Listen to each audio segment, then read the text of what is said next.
লাইফে একটা পারফেক্ট মানুষের চেয়ে একটা পার্মানেন্ট মানুষ থাকা বেশি জরুরি। একটা সুন্দর মুখের চেয়েও লয়াল মানুষ পাওয়া বেশি সৌভাগ্যের। কার পাশে আপনাকে ভালো মানায় তোর চেয়ে গুরুত্বপূর্ণ কি আপনার প্রতি কতটুকু দায়িত্ববান এবং যত্নশীল। জীবনের রূপ আর অর্থবিত্তের চেয়েও এমন একটা মানুষ থাকা জরুরি যে আপনার খারাপ সময়ে মাথার উপর একটুখানি ছায়া হয়ে পাশে থাকবে, আপনাকে বুঝবে, বোঝাবে, সারা জীবন মানিয়ে নিয়ে একসাথে পথ চলবে। কারো জীবনে অর্থবিত্ত থাকলেই যে সে আপনার সব শখ, আহ্লাদ, ইচ্ছে পূরণ করবে এমনটা কিন্তু নয়, যদি না তার আপনার ইচ্ছের মূল্য দেওয়ার সে সুন্দর মানসিকতাটা না থাকে।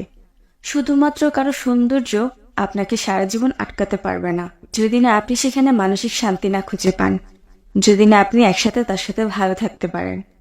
জীবনে চলার পথে একজন দায়িত্ববান, সুন্দর মানসিকতার মানুষ পাওয়াটা পরম সৌভাগ্যের।